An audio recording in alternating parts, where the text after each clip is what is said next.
When Karen Mitchell decided to hire a handyman to fix the crumbling plumbing and dying appliances in her aging suburban home, she thought she was making a practical decision to save her house from total collapse. The toilet was leaking, the shower had become a rust bucket, and her refrigerator sounded like it was dying a slow, painful death. She never expected that 4 days of work would spiral into a nightmare of theft, betrayal, and a courtroom battle that would leave her standing before a judge, desperately trying to prove that her own home had been destroyed by negligence. What began as a simple home repair became a twisted game where the victim became the accused, where video evidence was weaponized against her, and where a handyman's sob story and fabricated receipts would matter far more than the truth. The question that haunted her: how could the justice system fail her so completely when she was the one who got robbed? It was the second Tuesday of November 2025 when Karen Mitchell first dialed the number scrawled on a flyer wedged in her mailbox. The flyer promised expert handyman services with a grainy photo of a middle-aged man in a polo shirt that was Eric Patterson, though she wouldn't know the significance of his name until much later. Karen, a woman in her mid-50s with auburn hair always pulled back into a tight, practical ponytail, wearing her standard uniform of jeans and a cream-colored sweater with a small stain on the sleeve from last week's coffee accident, sat at her kitchen table surrounded by estimates and warranty papers. The situation in her house had become dire. The toilet in the master bathroom ran constantly, water pooled beneath the kitchen sink, and worst of all, the shower had begun to leak through the ceiling below, creating an ominous brown stain that spread like a disease across the guest bedroom. She couldn't afford the big contractors anymore, not after the medical bills from her husband's surgery last spring. So, when Eric Patterson answered the phone with an almost rehearsed friendliness, promising he could have everything fixed for $155,000 and that he worked on a simple policy half down, when the job was complete, it seemed like providence. The phone call had lasted maybe 15 minutes. Eric had asked the right questions. Where was the damage? How long had it been happening? Did she have other appliances that needed work? She mentioned the refrigerator, the dishwasher, maybe the AC unit if he was being thorough. He said he could handle it all. The conversation was smooth, almost too smooth, like he'd practiced this pitch 1,000 times. When she asked about his payment policy, he explained it calmly. "Ma'am, I need $7,500 up front before I start any work. That's half of the total. You pay the other half when I finish everything. That's how I protect myself and you. It's fair to everyone." It made sense. Karen had nodded to herself, even though he couldn't see her, and agreed to have him come over on Thursday morning. What she didn't know was that Thursday morning would be the beginning of a 4-day ordeal that would eventually land her in a courtroom, desperately trying to convince a judge that she wasn't crazy, that the damages were real, and that she was the victim, not the perpetrator. Thursday came with gray skies and the promise of rain. Karen had stayed home from her part-time job at the dental office she'd called in sick, which she never did, and prepared the house. She'd cleaned the bathrooms the night before, not because they needed to be pristine for the handyman, but because she wanted to feel like she had at least some control over her surroundings. By the time Eric Patterson's white van pulled into her driveway at 10:47 a.m., nearly an hour after the agreed 9:30 a.m. start time, Karen was already tense. He was different from his photo. Older, for one thing. His polo shirt was wrinkled, and he had the kind of slouch that suggested he'd been doing this job for so long that he'd stopped caring about first impressions. He barely made eye contact as he shook her hand, his grip limp and brief. "I'll get my tools," he mumbled, turning back to the van before she could even offer him coffee. The first day, he worked on the toilet. Karen heard the sounds of pipes being wrenched, water running, and what sounded like the occasional curse word muttered under his breath. She tried to stay out of his way, confining herself to the living room with a book she wasn't really reading, her ears attuned to every sound coming from the bathroom. By 2:15 p.m., he emerged from the hallway and told her the toilet was done. "Needs to settle for a bit," he said, "but it should be fine." She wanted to ask him about the $7,500, about whether they should sign something, but he was already moving toward the kitchen, unplugging the refrigerator. Friday was worse. He arrived at 10:32 a.m., again more than an hour late. Karen had been waiting, watching the clock, her anxiety mounting. This time, he barely greeted her before heading to the bathroom to work on the shower. She could hear the screech of the shower head being removed, the sound of pipes being cut. By noon, he was in the kitchen, talking about the refrigerator needing a new compressor, which would take time to order. He said he could work on the dishwasher instead. Karen mentioned it had started making a strange grinding noise, and he nodded, already pulling it out from under the counter. Around 2:30 p.m. on Friday, she noticed something that made her stomach twist. The refrigerator door was open, and several items had been moved. A package of deli turkey she'd bought specifically for her lunch this week was gone. The leftover pasta from dinner was missing, and the 6-pack of beer her brother had left during his visit last month, gone, except for one can, sitting at the back of the shelf like a calling card. Karen's first instinct was to say nothing. Maybe she was mistaken. Maybe she'd already used those things and forgotten. But no, she remembered specifically buying the turkey on Tuesday, and she never drank beer. She couldn't have used those things. Her chest tightened with a feeling that mixed embarrassment with anger. She didn't want to accuse him directly. Not yet. Not without being absolutely sure. So she walked to the kitchen doorway where he was working on the dishwasher and casually asked, "Eric, did you need anything to eat or drink while you're working?" "You can help yourself." It was a test, and part of her hoped he would fail it by admitting he'd already helped himself. He looked up from the dishwasher, his expression unreadable. "Nah, I'm good," he said. "I brought a sandwich." But his eyes had flickered just for a moment toward the refrigerator. Saturday, day 3. Eric arrived at 10:44 a.m. Karen was running out of patience with the constant lateness, but she said nothing. She decided to stay home again, which meant spending hours in forced proximity with a man she was increasingly sure had stolen from her. The anxiety was exhausting. She watched him work on the shower piping from a distance, trying not to hover but unable to leave the house, unable to relax.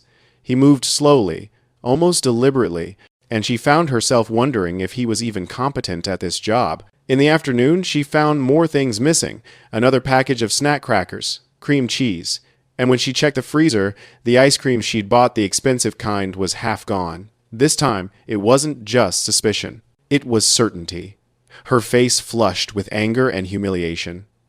Who did this man think he was, coming into her home and taking her food as if he owned the place? She confronted him as he was packing up his tools around 3:20 p.m. Her voice was tight, controlled, but the anger underneath was unmistakable.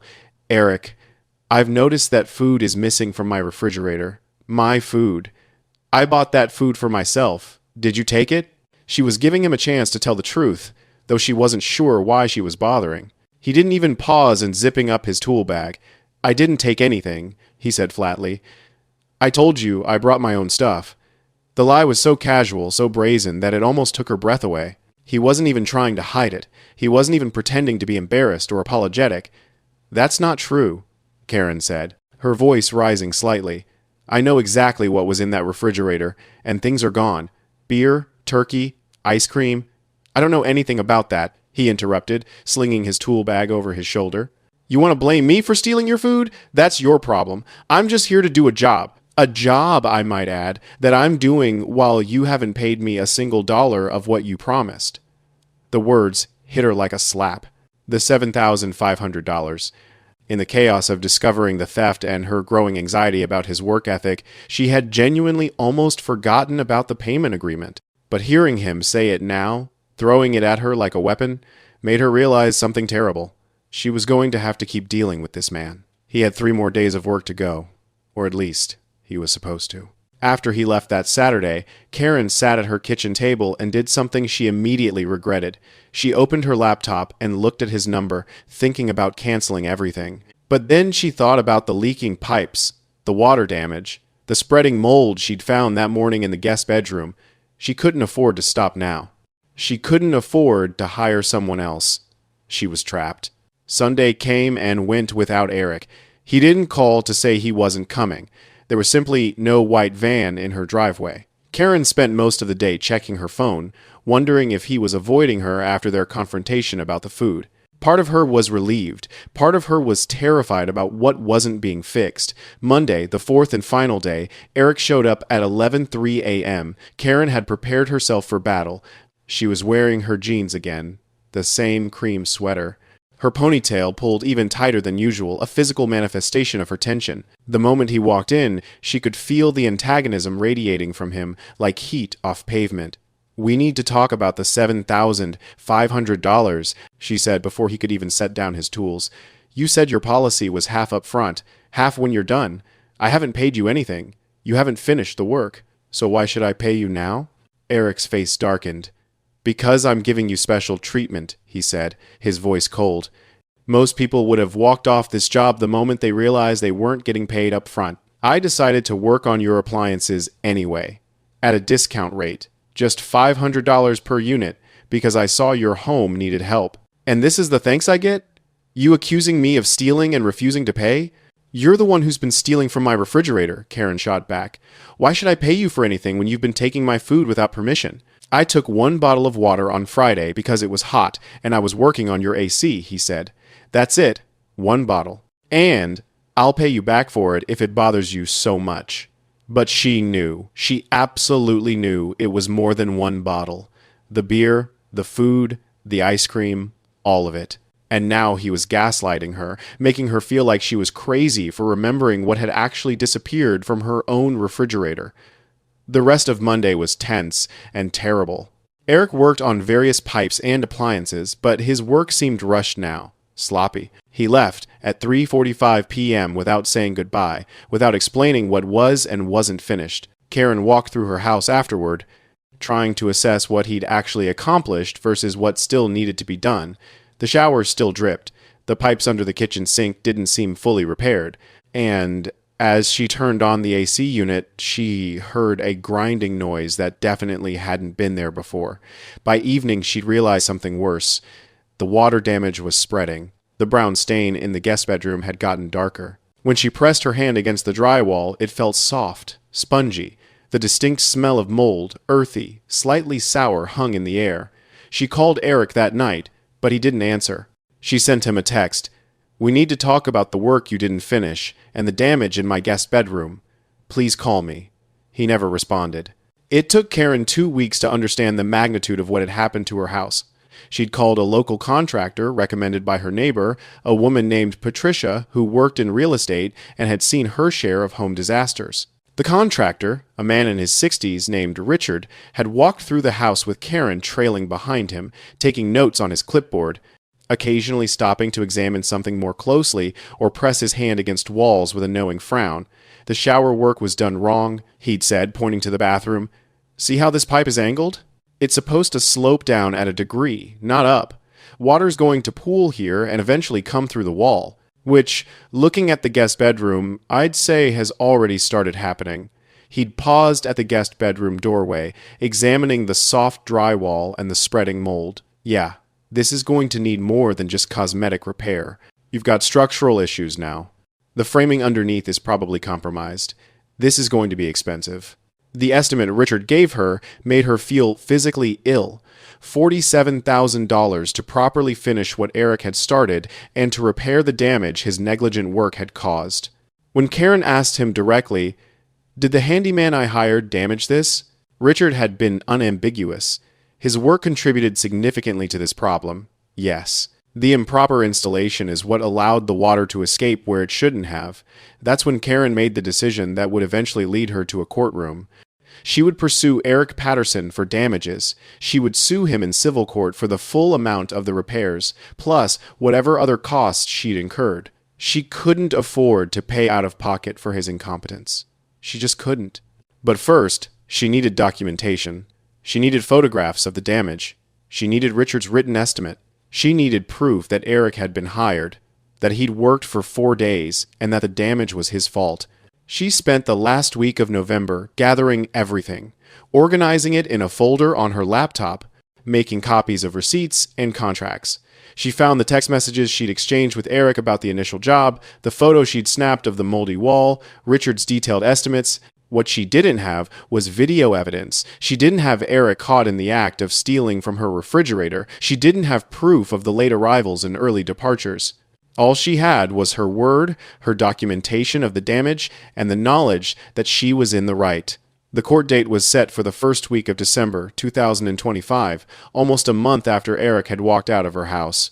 Karen spent the days leading up to it rehearsing what she would say, trying to organize her evidence in a way that would be clear and compelling. She printed everything out, organized it in a folder, and practiced standing in front of her bathroom mirror, speaking to an imaginary judge, trying to explain how $155,000 had somehow become $47,000 in repairs. But there was something else that happened in that final week before court that changed everything. Karen discovered a video online. It had been posted to a popular social media platform, and it was of her.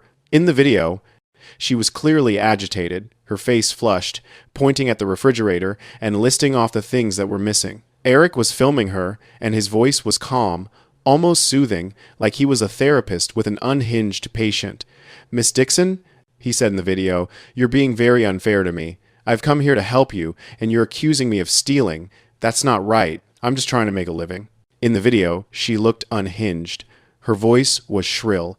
Her ponytail, which she'd pulled so tight that day, made her face look severe.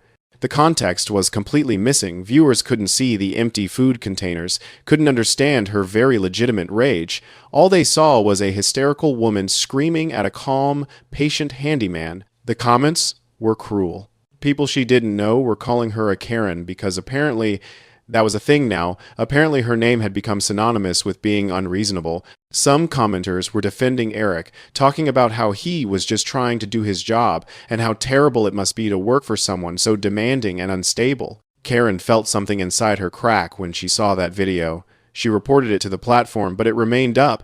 She reported it again, and it stayed. By the time her court date arrived, it had been shared thousands of times. The morning of December 2nd, 2025, Karen dressed with care. She wore navy slacks, a pressed white blouse, and her auburn hair was down, hanging past her shoulders in soft waves. She decided that her usual tight ponytail made her look aggressive. She wanted to look reasonable, calm, competent. She wanted to look like a victim. She arrived at the courthouse at 8:30 a.m., 2 hours early. She found a bench and sat there with her folder, reviewing her documentation one more time. The evidence was solid. The estimates, the text messages, the photographs of the mold and water damage. She had nothing to worry about. At 10 a.m., she and Eric Patterson were called to the bench.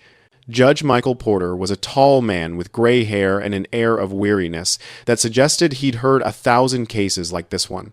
He looked at Karen first, and she began her presentation. She explained calmly and methodically that she'd hired Eric to fix her toilet, shower, and various appliances for a total of $155,000. She'd agreed to his payment policy, $7,500 up front, the rest upon completion. He'd arrived late every single day, sometimes more than an hour late, and left early. He'd only worked for 4 days and hadn't completed the job. Most importantly, his negligent work had caused significant water damage that had led to mold growth and structural issues. The repairs were now going to cost $47,000, and there's another issue, she said, her voice steady. He also took food from my refrigerator without asking. Beer, food, snacks. When I confronted him about it, he denied it and became hostile. Judge Porter nodded, taking notes. "Do you have documentation of these damages?" he asked. Karen opened her folder and pulled out the photographs, the contractor's estimate, the detailed write-up of what was wrong with Eric's work. She handed them to the judge, feeling a surge of confidence. This was it. This was the moment when the truth would prevail. Judge Porter examined the materials, his expression neutral. Then he handed them back. "Miss Dixon, I appreciate you bringing these documents, but I have a problem." Karen's stomach dropped. What problem? What could possibly be a problem? "These are your documents," he continued. "These are your photographs of damage that you claim the defendant caused. But I don't have independent verification of any of this. I don't have the contractor here to testify. I don't have any photographs from before the work was done to compare to these. I have your word against his, and I'm afraid that's not sufficient for me to rule in your favor regarding these damages." "But," Karen started. But the judge cut her off with a raised hand. Then Eric presented his side. He calmly denied causing any damage. He said that when he left, the house was in good condition. He mentioned his payment policy and explained that he'd given her special treatment by working without receiving the upfront payment. He'd only taken 1 bottle of water because he was working on her AC on a hot day. As for the video, he said he'd only filmed her because she was becoming verbally aggressive and hostile, and he wanted documentation in case she later tried to sue him, which, apparently, she was doing. I videotaped her for protection, he said smoothly. When she started accusing me of stealing and threatening me, I realized I needed to cover myself. I didn't post the video to harm her. I posted it to show people the truth about what happened. Karen felt her face burning. She wanted to scream that the video was out of context, that he was a liar, that he'd stolen from her. But the judge was already looking at her with something like pity, or maybe judgment, she couldn't tell which. Then came the moment that broke her. Eric presented a signed contract. A physical contract that he said Karen had signed, agreeing to $155,000 for 4 days of work, with $7,500 paid up front and the balance due upon completion. I don't remember signing that, Karen said, her voice rising. We had a verbal agreement. Your signature is right here, the judge said, showing her the document, and it was her signature. She could see it, neat and unmistakable, at the bottom of the contract. But she had no memory of signing it. It was possible, she supposed, that she'd signed something when she was distracted, not paying full attention, but she didn't think so. She really didn't think so. The judge examined the contract carefully, noting that Karen's signature was indeed present. He looked back at her with an expression that suggested he'd made up his mind. I also note that you signed this document, which clearly outlines the terms of agreement, including the $7,500 upfront payment structure. This is legally binding documentation. He turned to Eric. And you have documentation of the materials you purchased and the work you performed? Eric nodded, pulling out a folder of receipts, invoices, and what appeared to be cost breakdowns for various appliances and materials. The judge reviewed these materials with the same careful attention he'd given to Karen's evidence. Karen watched in horror as the judge's face remained neutral, but his posture shifted slightly, a subtle acceptance of the paperwork before him. She wanted to interrupt, to explain that something wasn't right, that she hadn't authorized all those charges, that the contract felt wrong. But the judge was already speaking. The defendant has provided documentation of materials purchased and services rendered. He has also provided a signed contract indicating the terms of payment. He looked at Karen directly. Miss Mitchell, do you dispute the authenticity of this contract with your signature? Karen opened her mouth. She wanted to say yes. She wanted to say that she didn't remember signing it, that something felt wrong about the whole thing. But doubt crept in. What if she had signed it? What if her memory was faulty? What if she was the one being unreasonable? I don't recall signing that specific contract, she said weakly. We discussed terms over the phone. But your signature is here, the judge interrupted. And in the absence of any evidence that the signature is forged, I have to treat this as a valid, binding agreement between the two of you. The judge looked at the countersuit Eric had filed. According to Eric, Karen had been verbally abusive throughout the process, had accused him of crimes he didn't commit, had refused to pay him for services rendered, and had caused him emotional distress and harm to his professional reputation. He was seeking $50,000 in compensation. The defendant is claiming you owe him $50,000 for services rendered, the judge said to Karen, plus an additional $25,000 for damages caused to him through your behavior and the posting of accusations against him online. Karen's heart was pounding so hard she thought she might be sick. I never posted anything online, she said. He posted a video of me without my consent. He's the one who... But you did make accusations against him publicly through text messages and in person, is that correct? The judge asked. Karen didn't know how to answer that. She'd texted him. She'd confronted him about the stolen food. Did that count as public accusations? I was just trying to figure out what happened to my food, she said. I had every right to ask him about it. Nevertheless, the judge said, according to his testimony and the video evidence, it appears the defendant was acting in good faith, attempting to complete a job he was hired to do, while the plaintiff became increasingly hostile and accusatory. Given the signed contract, the documentation of materials and services, and the lack of independent verification of the damages claimed, I am unable to rule in favor of the plaintiff's claim for $47,000 in damages. The judge paused, and Karen felt a flutter of hope. Maybe he wasn't going to order her to pay Eric. Maybe he was going to dismiss the case entirely. However, the judge continued, and her hope died immediately. I do find that the plaintiff has caused significant distress to the defendant through her accusations and hostile behavior. I am ruling in favor of the defendant's countersuit. Miss Mitchell, You are ordered to pay the defendant $50,000 for services rendered and $25,000 for damages and emotional distress, for a total of $75,000. The number hung in the air between them like a physical thing. $75,000. Karen's entire world tilted. She stood there, staring at the judge, in disbelief. "I'm the victim here," she said, her voice shaking. "I'm the victim. He stole from my house. He didn't finish the work. He posted a video of me online to humiliate me. I'm the victim." "No, ma'am," the judge said quietly. "You are not the victim here." Something inside Karen snapped. All the fear, all the humiliation, all the injustice that had been building inside her for the past month came pouring out. She started arguing with the judge, her voice getting louder, more desperate. She pointed out the video. She pointed out the missing food. She pointed out the damage to her home. She said things that, in retrospect, she would regret saying. She said things that made her sound unstable, unreasonable, exactly like the woman in that viral video. She said things that made the judge's expression harden. "Your Honor, this isn't fair," she heard herself saying. "This is crazy. I don't deserve this. None of this is right." The bailiff was approaching her now, but Karen barely noticed.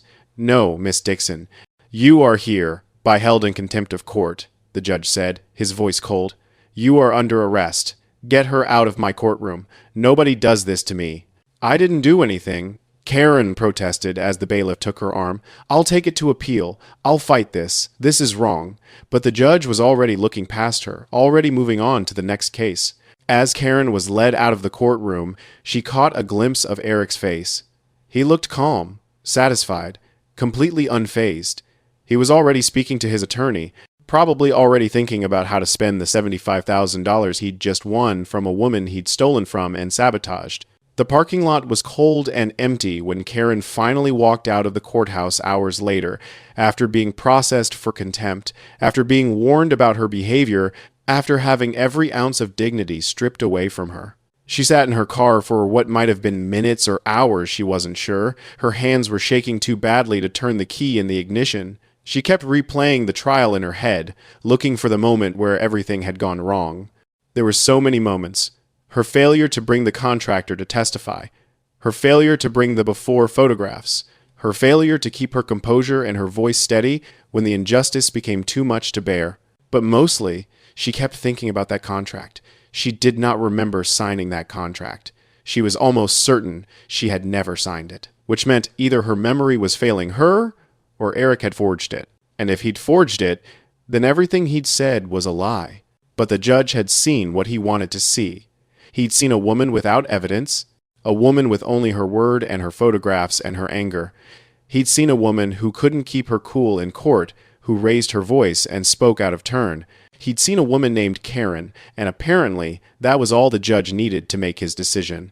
Over the following days and weeks, Karen tried to move forward. She took out a loan to pay the $75,000 that the court had ordered. She paid it because she had to, because she was already being threatened with additional penalties if she didn't comply. The payment nearly destroyed her financially. It took her savings, then it took her equity line of credit, and finally it took a personal loan that she would spend years paying off. The water damage in her guest bedroom never got fixed. She could have used the money to repair it, but she couldn't afford to now.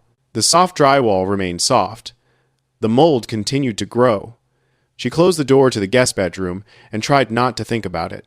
As for Eric Patterson, as far as she could tell, he went on with his life. The video of her remained online, watched by thousands of people who saw her as a joke, a stereotype, another crazy woman losing her mind at a working man who was just trying to do his job. She became, in her own mind, and in the minds of strangers, the very thing she was trying to prove she wasn't, a victim of her own unreasonableness. But the truth that only she knew with absolute certainty, was different. She hadn't signed that contract. He had stolen from her. He had sabotaged her house and then blamed her for it. He had posted her video online without consent. He had manipulated the system, and the judge, using calm words and fake documents and her own emotional response against her, standing in her kitchen on a cold December evening, looking at the cabinet where her food had been stolen, Karen understood something that would stay with her forever. The system wasn't designed to protect people like her. The system was designed to reward people who kept their cool, who had documentation, who knew how to play the game, and sometimes, even when you had the truth on your side, the truth wasn't enough. Sometimes, the person with the better story won, regardless of what actually happened. She never told anyone what really occurred. She told people that her lawsuit didn't go well, that the judge had ruled against her, that she'd made some mistakes. She didn't tell them about the contract she didn't remember signing, or the video that was still up online, or the fact that she'd paid $75,000 to the man who destroyed her home and her faith in the system. What happened to her house? It slowly deteriorated. The mold in the guest bedroom spread until the wall had to be cut out entirely. The repairs that needed to be done after Eric's incompetent work never happened. Eventually, when Karen finally sold the house 3 years later, she had to disclose the mold issue, and the sale price reflected that significant problem. She lost almost $60,000 on the sale because of damage that Eric Patterson had caused, damage that a judge had ruled she couldn't recover from him. In the end, Karen didn't just lose money. She lost something more fundamental: her belief that justice existed for people like her. She lost the idea that truth mattered more than appearance, that evidence mattered more than rhetoric, that being right was the same as winning. She became, in her own way, another victim of a system that had learned to weaponize her own name against her, to turn her reasonable anger into a punchline, to make her the villain in a story where she'd been the victim all along.